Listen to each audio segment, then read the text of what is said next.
Olá, sejam bem-vindos à nossa Escola Bíblica Online. É um prazer tê-los aqui novamente. Eu sou o professor Israel e chegamos à aula de número 9. Mas antes de iniciar, lembre-se, este conteúdo ele é produzido para te ajudar no seu estudo da Palavra de Deus. Por isso é muito importante haver uma certa dedicação da sua parte. Reserve um tempo para ler o texto bíblico, reserve um tempo para ler a sua revista e reserve um tempo para assistir essa aula. E enquanto você estiver assistindo essa aula, é preciso que você saiba que essa aula possui uma estratégia educacional muito própria.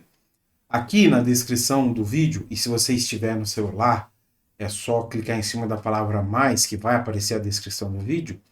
E na descrição do vídeo você vai encontrar 3 informações que serão muito úteis para o seu aprendizado.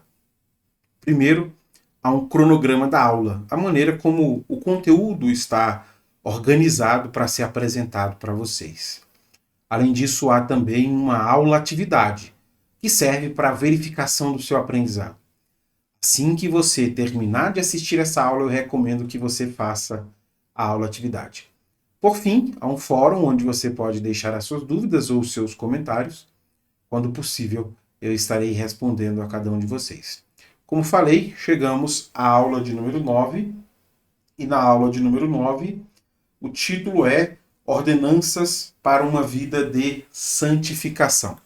Inicialmente, eu quero apresentar para vocês o cronograma da aula, que é a informação que eu disse que está aqui na descrição da aula.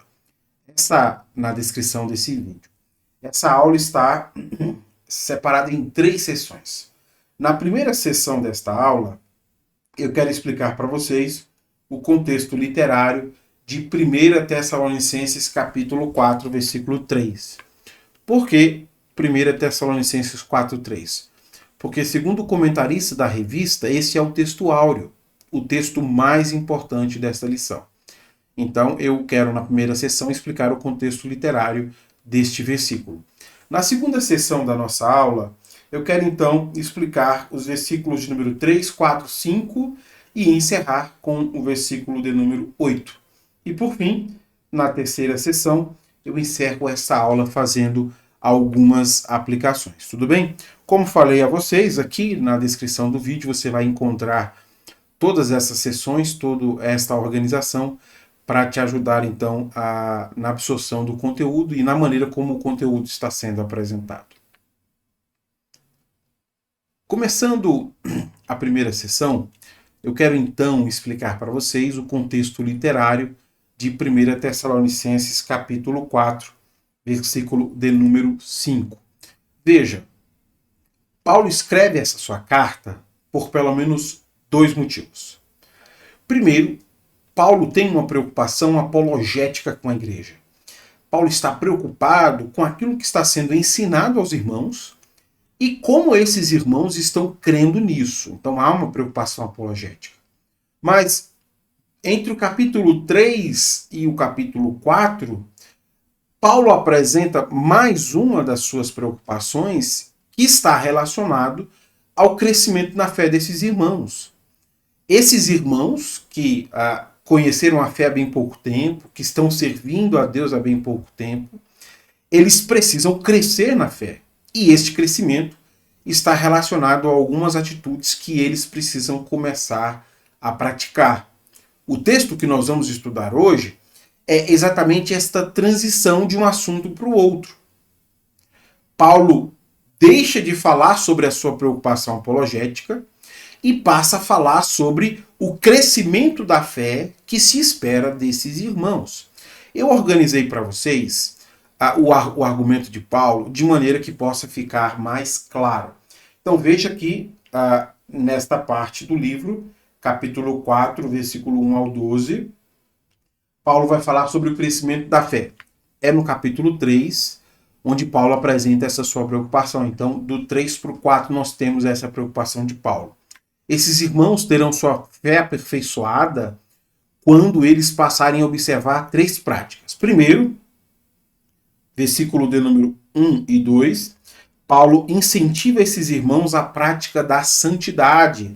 Aqui, Paulo faz questão de dizer que eles serão aperfeiçoados na fé quando fizerem mas coisas que agradam a Deus.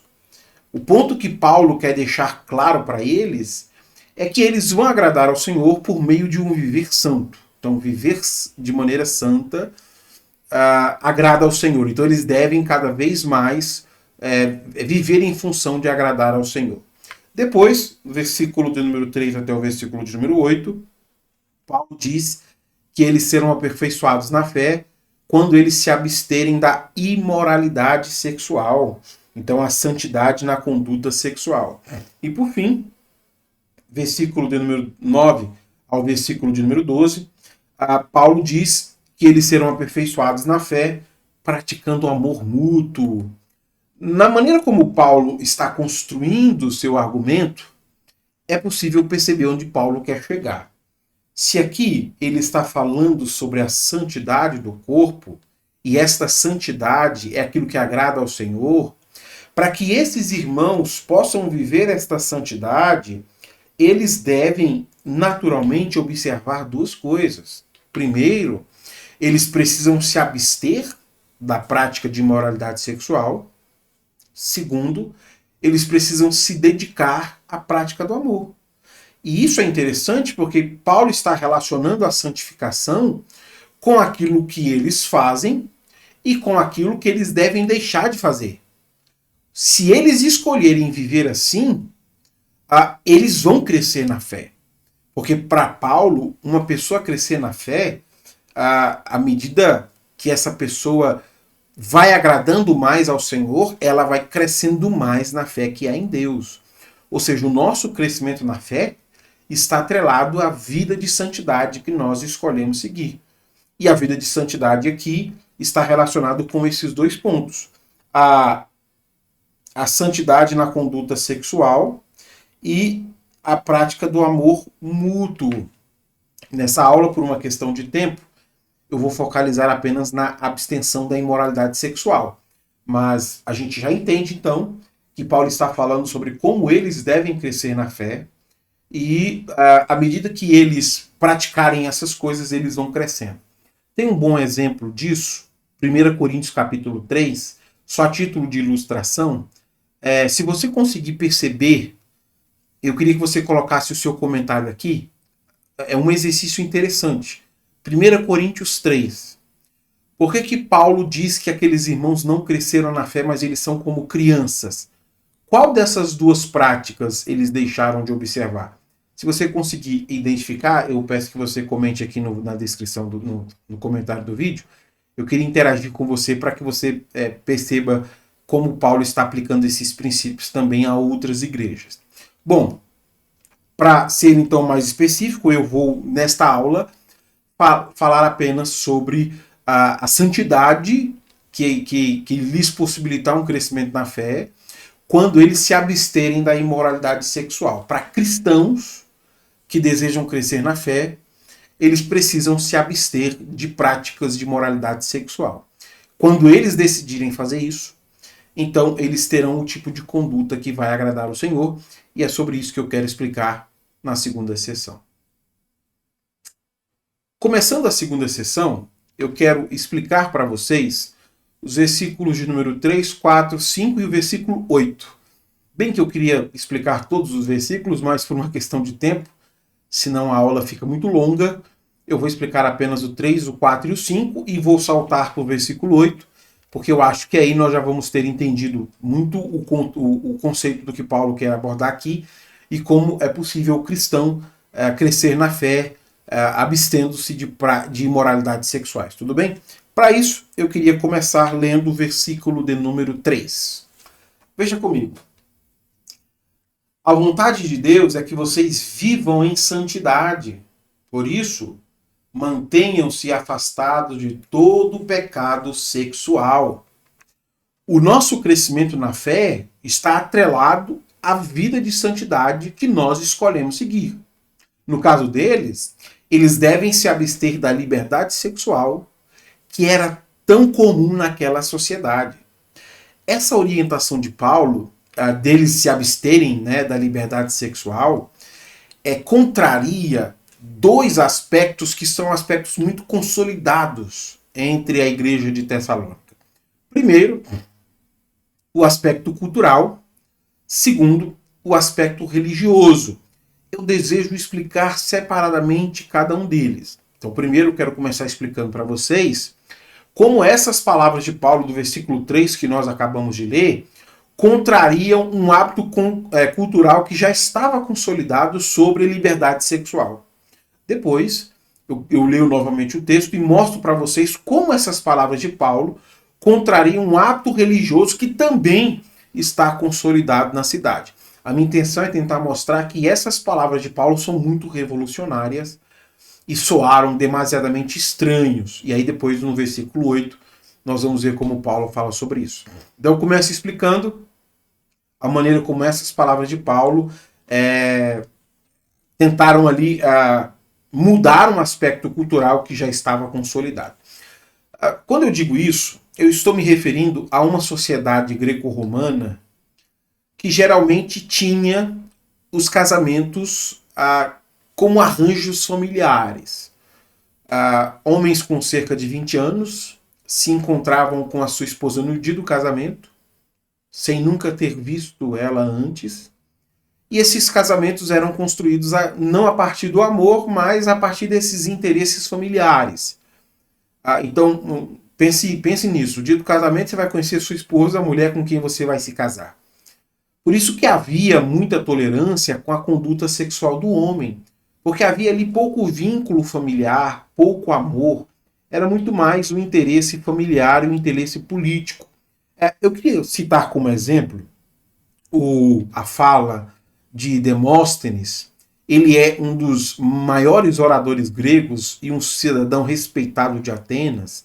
Veja como ele escreve sobre isso. Ele diz assim: mantemos amantes para o nosso prazer, concubinas para o nosso bem-estar físico diário, e esposas para nos dar filhos legítimos e para servir como guardiãs confiáveis de nossos lares.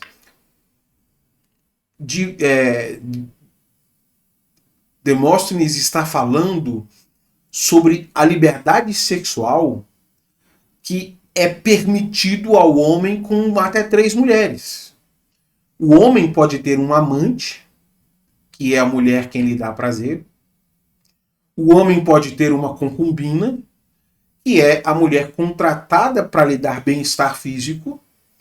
E o homem pode ter uma esposa, a mulher que teria os seus filhos, a mulher que seria responsável por guardar o seu lar.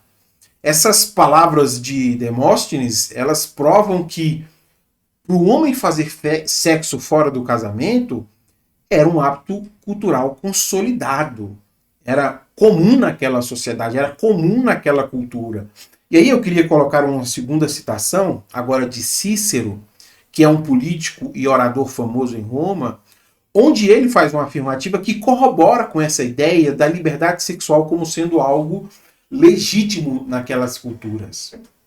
Ele diz assim: se alguém pensa que o jovem deve ser proibido de ter casos até mesmo com prostitutas, ele é muito rígido, pois sua visão é contraditória não apenas à lei da presente era, mas também aos hábitos de nossos ancestrais e ao que eles consideravam aceitável, pois quando isso não era uma prática comum, quando isso era criticado, quando foi proibido, quando de fato o que era lícito se tornou ilícito. Veja, essas duas citações que eu coloquei, elas dão prova que a igreja de Tessalônica está dentro de uma cultura que valoriza a liberdade sexual. Em um ambiente como esse, era comum ouvir, por exemplo, um filósofo dando conselho para uma mulher que ia se casar, ou para uma mulher casada, para que ela se fechasse os olhos para essas atividades de infidelidade conjugal de seu marido, para ela não reclamar a ele sobre isso, porque essas muitas reclamações acabariam prejudicando a relação pessoal dela com seu marido. Então veja, dentro da cultura greco-romana, a liberdade sexual é um hábito cultural aceitável. Se é um hábito cultural aceitável, essas palavras de Paulo são chocantes. Porque Paulo diz que a vontade de Deus é que vocês vivam em santidade. Mantenham-se afastados de todo o pecado sexual. Você consegue perceber? Paulo está dizendo que aquele hábito cultural que foi consolidado deve ser deixado de lado por eles. Apesar de ser uma prática comum, essa não é a vontade de Deus para eles. Mas ainda existe um segundo aspecto que favorecia essa liberdade sexual das pessoas. E esse segundo aspecto está relacionado ao costume religioso daquela região. Veja comigo essa citação, porque ela esclarece bastante isso para a gente. Na época de Paulo, a religião mais popular em Tessalônica era o culto de Cábiro. Outro culto popular em Tessalônica era o de Dionísio. Embora a imoralidade sexual possa ter sido uma ocorrência cotidiana nos templos pagãos da cidade, tal atividade em Tessalônica não era de forma alguma rara ou inesperada. O que o Weyman está dizendo aqui? As religiões que eram mais praticadas em Tessalônicas possuíam um forte caráter sexual. Nas escavações daqueles templos, haviam imagens de símbolos sexuais, haviam imagens eróticas que remetiam à adoração que era prestada ali. Então, a adoração desses templos, elas evocavam certos símbolos sexuais, evocava certo erotismo. Então, veja, além de ser um hábito cultural consolidado, as práticas religiosas também estimulavam a liberdade sexual. Quer seja pelo aspecto cultural, quer seja pelo aspecto religioso, a liberdade sexual em Tessalônica era desenfreada. E é em face a essa liberdade sexual, que era tão comum naquela cultura e naquelas práticas religiosas, que o cristão está recebendo um grande desafio. Se ele quiser agradar ao Senhor, será necessário abster-se, esteja afastado de toda imoralidade, todo pecado sexual. Isso aqui é importante para nós, porque Paulo está falando, deixa eu marcar isso aqui para vocês, sobre a vontade de Deus. A vontade de Deus e os hábitos culturais e religiosos da cidade andam em direções opostas. Enquanto os hábitos culturais e religiosos possuem maior liberdade quanto às práticas sexuais, a vontade do Senhor não. Deus é santo. Os hábitos culturais e religiosos da cidade são hedonistas. Os hábitos culturais e religiosos da cidade pensam no prazer. O desafio para eles é querer ser como Deus. Se Deus é santo, eles devem querer viver em santidade. E isso vai possibilitar um crescimento em sua fé. Esse seu modo de vida deve ser distinguido do modo de vida da sociedade da qual eles fazem parte. Se estes irmãos quiserem agradar ao Senhor, eles devem abandonar este hábito cultural, eles devem abandonar esta influência religiosa. Eles devem literalmente se separar do mundo. Não é isso que significa a palavra santificação? Separado? A santidade é um marcador que nos separa do mundo. Essa deve ser a diferença entre eles e aquela sociedade. Enquanto a sociedade se norteia pelo hedonismo, pela busca do prazer, o cristão busca a santidade porque ele quer ser como Deus, santo. Por isso que ele se mantém afastado de todo o pecado sexual. E aí, eu falei bastante aqui sobre pecado sexual e sobre imoralidade sexual, mas na prática, o que é imoralidade ou o que é pecado sexual nas palavras de Paulo aqui? Eu coloquei para vocês porque essa é uma expressão importante nos escritos paulinos e que merece a nossa atenção. Talvez você conheça essa expressão grega, porneia.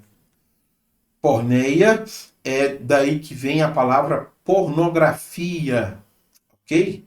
O que significa a imoralidade sexual ou a porneia que Paulo tanto fala nos seus textos aqui? A palavra é utilizada para os seguintes significados. Primeiro, prostituição comercial ou cultural. Segundo, casamento dentro de graus proibidos de parentesco. Terceiro, imoralidade sexual em geral, incluindo fornicação. Quarto, termo figurado para idolatria. Eu queria destacar aqui esses aspectos do que significa essa imoralidade sexual, do que significa esta porneia, para a gente entender o que é que Paulo está dizendo que eles devem se abster, que eles devem parar de fazer se eles quiserem viver em santidade e crescer na fé. Primeiro, Paulo associa a porneia àquele sexo que é realizado antes do casamento, que costumeiramente nós chamamos de fornicação. Mas a porneia também, em segundo lugar, diz respeito àquele sexo que é realizado fora do casamento. E em se tratando do sexo fora do casamento, nós conhecemos duas modalidades dele, né? O adultério, que é quando um cônjuge trai o outro, ou a prostituição, que é quando o cônjuge contrata uma pessoa para se deitar com ele. Mas em terceiro lugar, a palavra porneia também significa um sexo entre pessoas do mesmo gênero. Paulo explora muito esta imagem, por exemplo, em Romanos capítulo 1. Em quarto lugar, a palavra porneia diz respeito a sexo entre consanguíneos, ou seja, pessoas do mesmo sangue. Um filho com um pai, irmãos entre irmãos, tios com sobrinhos. E em quinto e último lugar, porneia diz respeito a práticas religiosas associadas a erotismo, à sexualidade. Então perceba que, apesar da ordem de Paulo ser muito específica, eles devem se abster da imoralidade sexual, a aplicação é muito ampla. Se eles quiserem agradar a Deus, eles devem se abster de qualquer prática sexual fora do casamento. Essa orientação de Paulo, em face ao contexto social, em face ao contexto religioso que eu expliquei para vocês, provavelmente soou como muito estranho para aquelas pessoas. Como nós vimos até aqui, aquela era uma sociedade que tolerava e até certo ponto incentivava as várias formas de atividade sexual. Por isso que eu disse que a santidade seria um marcador de fronteira que distingue essas pessoas do mundo. Esses irmãos não devem considerar como natural, esses irmãos não devem considerar como tolerável qualquer tipo de imoralidade sexual. E veja que imoralidade sexual ou porneia aqui é muito amplo. A partir do versículo de número 4, o que o apóstolo Paulo vai fazer então é dar a esses irmãos orientações sobre como eles devem buscar controlar esses impulsos sexuais. Veja comigo. 4 e 5. Cada um deve aprender a controlar o próprio corpo e assim viver em santidade e honra, não em paixões sensuais, como os gentios que não conhecem a Deus. Há um extenso debate entre estudiosos desse texto sobre qual foi a intenção de Paulo nesse versículo. Quando Paulo fala que cada um deve aprender a controlar o seu próprio corpo, há um debate extenso sobre o que Paulo está se referindo. E ele está se referindo ao controle de uma parte do corpo, ou Paulo está se referindo a um impulso do corpo? Veja, apesar de haver uma certa ambiguidade na interpretação desse texto, qualquer um dos sentidos aqui chega ao mesmo resultado. O primeiro sentido, que poderia significar essas palavras, eles devem controlar uma parte do seu corpo, não permitindo que esta parte do corpo se envolva em porneia. No segundo sentido, eles devem controlar os seus impulsos sexuais para não se envolverem na porneia. Mas você percebe, em ambos os casos, o objetivo é o mesmo. A pessoa é responsável por aceitar ou não se envolver na porneia. Ao aceitar se envolver na porneia, eles estarão honrando, eles estarão dando ao seu corpo o que o corpo quer, satisfação e prazer. Eles estarão se comportando como mundanos. Mas ao não aceitar se envolver na porneia, eles estarão honrando ao Senhor com o seu corpo. Essa é uma maneira de viver que vai distingui-lo das outras pessoas, porque eles vão ter um viver santo. Mas para ter um viver santo, eles precisam, olha só o que Paulo diz, controlar as suas paixões. Cada um deve aprender a controlar. Se eles não controlarem essas paixões, mas deixarem ser controlados por essas paixões, esses irmãos estão revelando que, na verdade, eles não conhecem ao Senhor, mas são gentios. Expliquei para vocês o versículo 4 e 5. Por uma questão de tempo, eu quero encerrar esta segunda sessão saltando para o versículo 8. E eu preciso ir para o versículo 8, fazer as minhas últimas explicações, porque senão nós não vamos compreender o assunto que Paulo está abordando e vamos sair com a compreensão parcial da maneira como um cristão santifica o seu corpo, santifica a sua vida a Deus, abstendo-se da imoralidade sexual. Até aqui, versículo 4 e 5, Paulo diz que é responsabilidade da pessoa refrear os seus impulsos sexuais. Agora veja o que Paulo vai dizer no versículo de número 8. Portanto, quem se recusa a viver de acordo com essas regras não desobedece a ensinamentos humanos, mas rejeita a Deus, que lhes dá seu Espírito Santo. Como Paulo está combatendo um hábito que foi consolidado, as suas palavras finais são uma advertência. Essas palavras não são palavras vindas da mente do próprio apóstolo Paulo. Essas regras não são regras humanas. A exigência para um viver santo que agrada a Deus foi uma ordem dada pelo próprio Deus. Por isso que eles não devem rejeitar essa ordem, mas recebê-la como uma instrução vinda do Senhor. Mas Deus não deu apenas essa ordem. Deus também deu para o seu povo condições para que eles possam obedecer esta ordem. Lendo o versículo, você consegue me dizer como Deus nos deu condições para obedecer esta ordem? Ele nos deu o seu Espírito Santo. Por meio do Espírito Santo que nós recebemos, é que nós seremos capacitados para conseguir obedecer essas ordens. Isso que Paulo está dizendo é uma promessa que já havia sido feita por profetas no Antigo Testamento, e eu queria ressaltar aqui esta promessa porque eu acho que ela é muito esclarecedora para nós. E aqui o equilíbrio vai ser perfeito. Você tem que refrear as suas paixões, mas você só vai conseguir obedecer essa ordem por meio da ação do Espírito Santo de Deus na sua vida. Então, há tanto uma responsabilidade humana, como há uma capacidade divina para que a gente consiga fazer isso. Veja que promessa interessante Ezequiel 36 nos faz sobre isso. E é sobre isso que Paulo está falando no texto. Então aspergirei sobre vocês água pura, e ficarão limpos. Eu os purificarei de sua impureza e de sua adoração a ídolos. Eu lhes darei um novo coração, e colocarei em vocês um novo espírito. Removerei seu coração de pedra, e lhes darei coração de carne. Olha o versículo 27, eu até deixei em negrito. Porei dentro de vocês meu espírito, para que sigam meus decretos e tenham o cuidado de obedecer aos meus estatutos.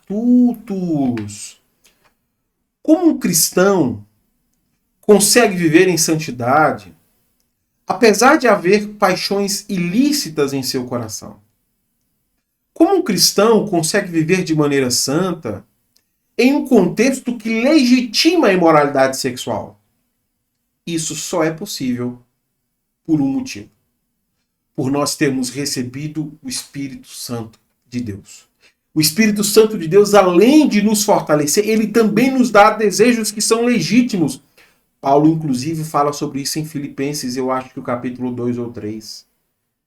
É por meio da ação do Espírito Santo que nós recebemos forças para desejar o que é bom e recebemos forças para obedecer aquilo que agrada ao Senhor.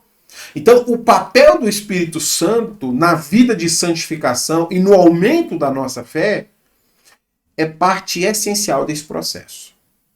Mas é preciso que cada cristão saiba que a sua responsabilidade é colocar rédeas sobre os seus desejos.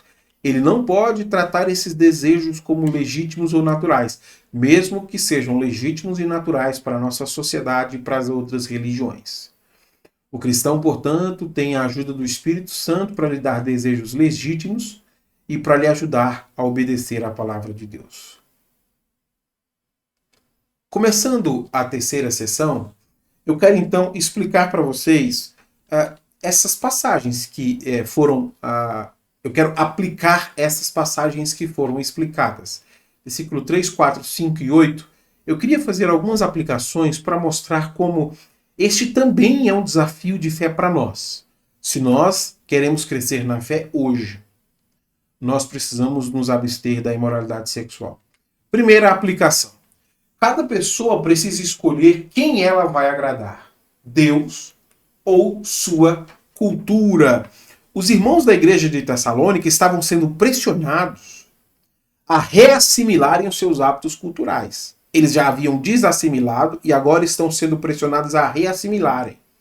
Paulo fala sobre isso no capítulo 2, versículo 14, onde Paulo fala sobre eles estarem sendo perseguidos pelos seus compatriotas, uma perseguição que tem a finalidade de fazer com que eles voltem a praticar aqueles hábitos culturais. Uma perseguição que tem como finalidade fazer com que eles voltem a ser tessalônicos e não cristãos. Mas esses irmãos escolheram o Senhor. Mesmo sendo perseguidos e estimulados a voltarem a ser tessalônicos, com a sua cultura bem definida, eles decidiram ser santos como Deus é santo. E nós? Quem que nós vamos decidir agradar? O modo de vida contemporâneo ou o chamado de Deus a nós para a santidade? Deus ou as pessoas de nossa cultura e de nosso tempo? Cada cristão precisa responder isso no seu tempo, ao desafio que é posto diante dele. Santificação é separar-se de hábitos culturais consolidados e legítimos, mas que desagradam ao Senhor. Qual decisão nós tomaremos? Hoje o nosso desafio é responder de maneira apropriada a Deus.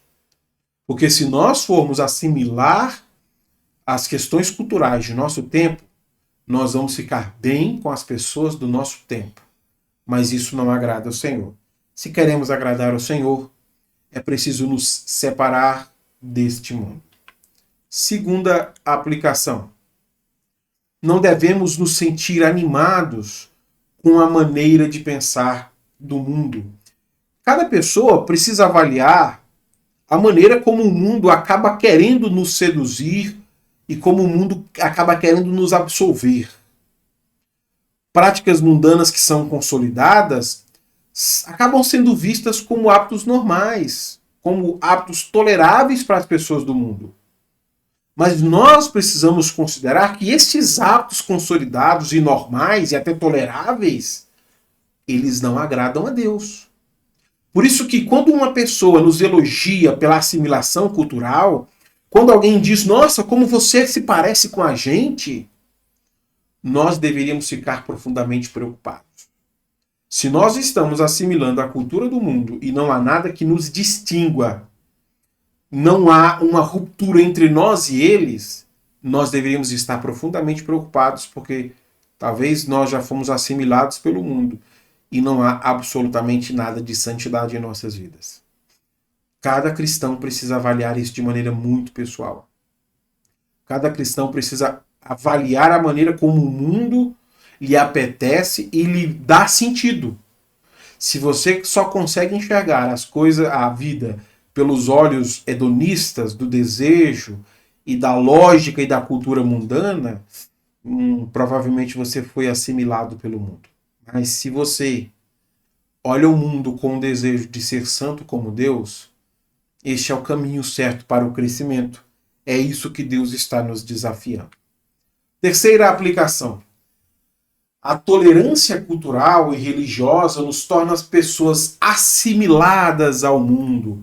O que eu estou dizendo aqui é que, infelizmente, nós Infelizmente, nós temos muita tolerância com práticas culturais hedonistas.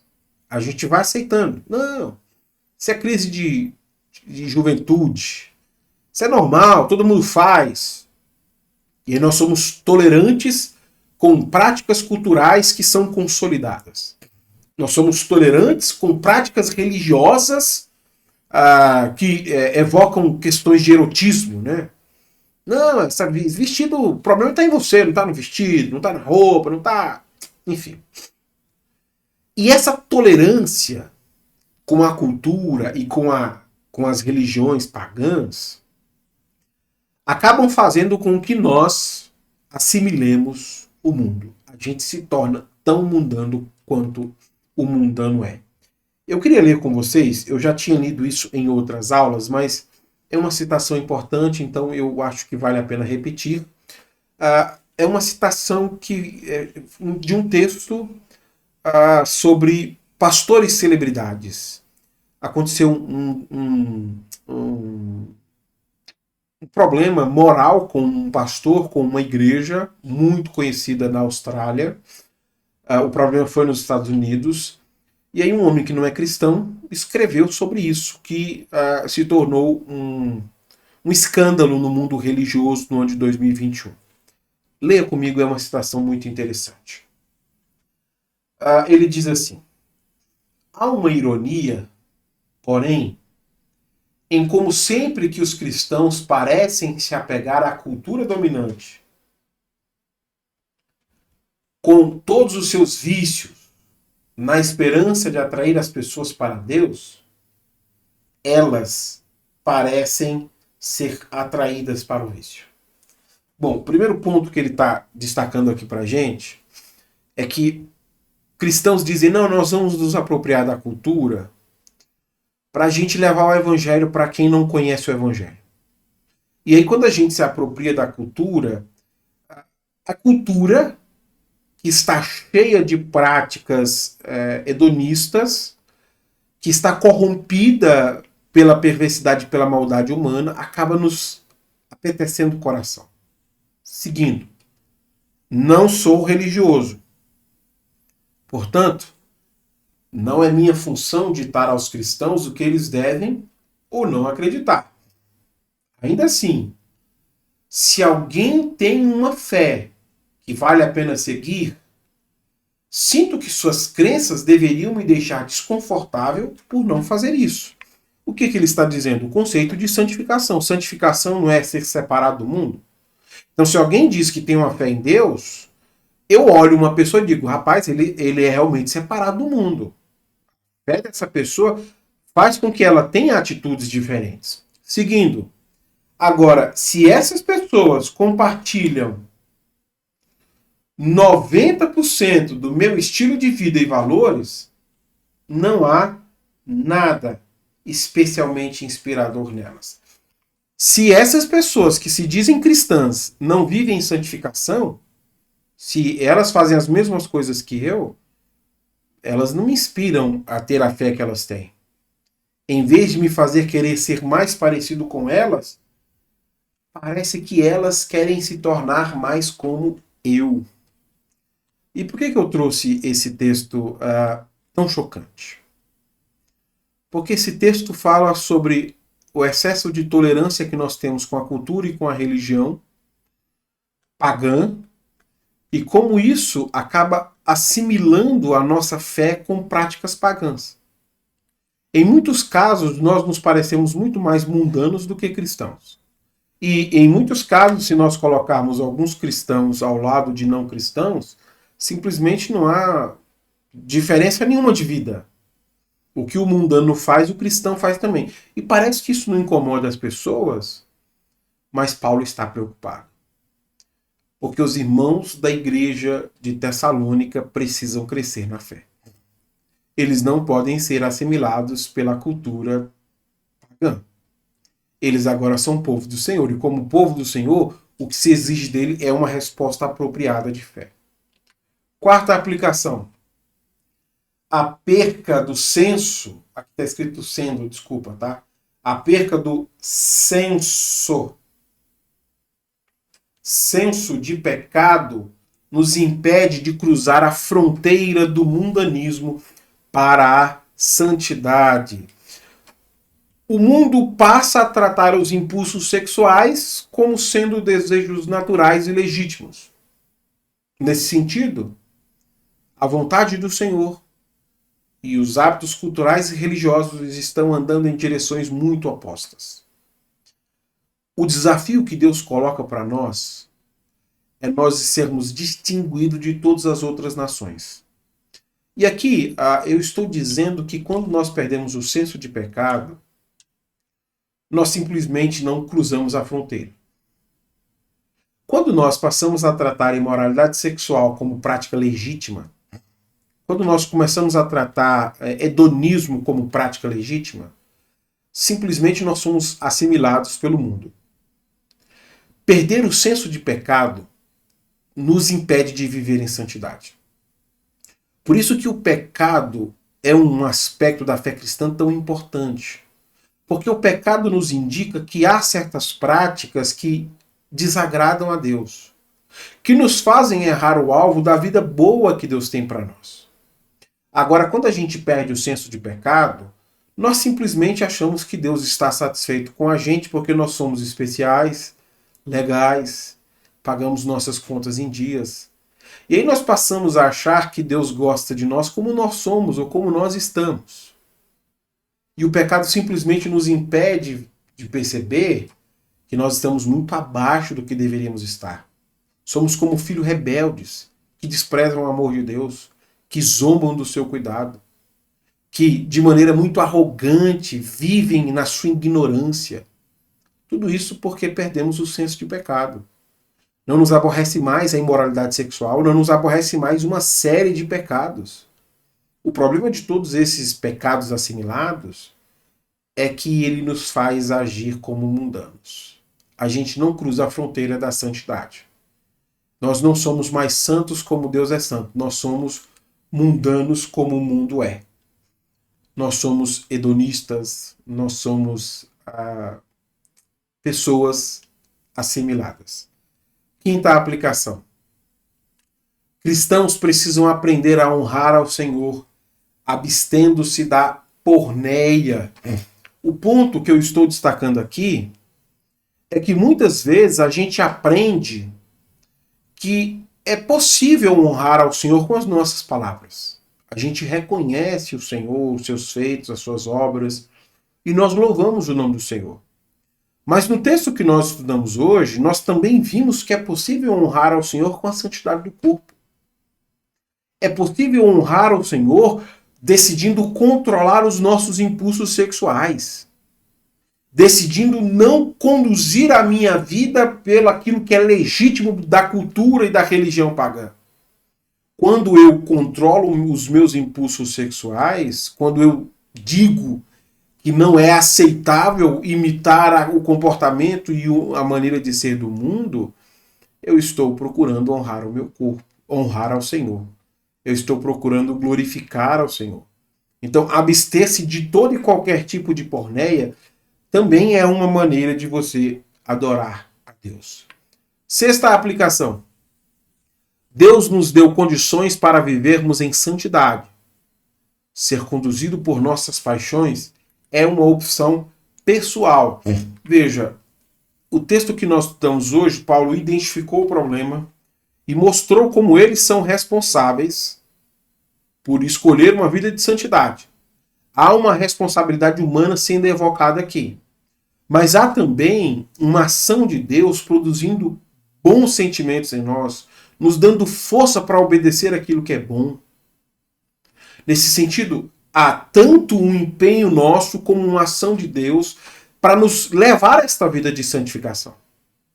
Só que, ainda assim, existem pessoas que preferem ser conduzidos pelas suas paixões.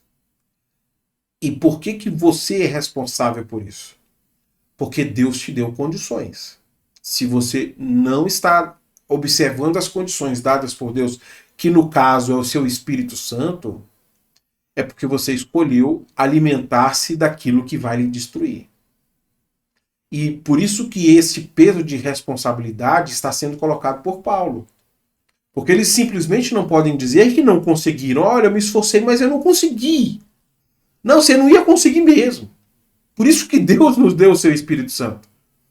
Mas não tem como colocar a responsabilidade só sobre o Espírito Santo. Não tem como falar ao Espírito Santo, eu vou pecando aqui, e aí você vai resolvendo as coisas daí. Uma hora você vai me libertar, uma hora você faz alguma coisa. Quando você não faz isso, eu vou me dando aos meus pecados. Não é assim. Nós precisamos reconhecer o mal e o pecado nas coisas e nos impulsos que às vezes parecem ser legítimos, mas não são. Deus já nos deu condições de viver em santidade, então nós não podemos aceitar viver à margem da vida que Deus tem para nós. Sétima aplicação. Apesar de Deus ter nos dado condições para viver em santidade, cada cristão precisa controlar o seu corpo. Veja, é possível agradar ao Senhor fazendo uma coisa e deixando de fazer outras. Como vimos hoje, o cristão vai agradar ao Senhor praticando o amor. Mas o cristão também vai agradar ao Senhor deixando de praticar a imoralidade sexual. Esse princípio da santidade é muito importante. Eu vou agradar ao Senhor fazendo algumas coisas e deixando de fazer outras. Eu faço aquilo que Ele me ordena e eu deixo de fazer aquilo que é pecado contra Ele. E aí o que Deus faz? Deus nos deu o seu Espírito Santo para nos capacitar a viver assim. Mas apesar de Deus ter nos dado todas essas condições, o cristão precisa decidir como ele vai viver com o seu corpo. Você pode simplesmente endurecer o seu coração, você pode simplesmente rejeitar a obra de Cristo, você pode simplesmente passar a justificar o seu pecado. Não, Deus sabe que eu preciso disso. A partir do momento que você fizer isso, você está simplesmente zombando de tudo que Deus fez por amor a você. O Espírito Santo de Deus é a maneira como Deus mostrou o quanto Ele nos ama. Ele nos deu o seu Espírito. Paulo fala disso. O Espírito é essa demonstração do amor de Deus, porque o Espírito nos capacita a viver esta maneira digna. Mas você precisa tomar essa decisão de fé, em não viver o padrão e a maneira do mundo. Oitava e última aplicação. Quando um cristão se entrega às paixões da carne, ele revela não ter recebido o Espírito Santo. Essa última aplicação que eu estou fazendo, ela é um pouco mais drástica, mas eu acho que é necessário. Se o Espírito Santo nos dá bons desejos, se o Espírito Santo nos capacita a viver a vida santa, por que você se deixa conduzir pelo pecado? Por que você não abre mão da vida que você está vivendo? Talvez é porque você não recebeu o Espírito Santo. Você se convenceu a ir para o cristianismo por causa de uma namorada, porque alguém te levou. A experiência mais importante que há na fé cristã é a experiência com o Espírito Santo de Deus. Porque o Espírito Santo de Deus nos dá uma visão gloriosa de Cristo.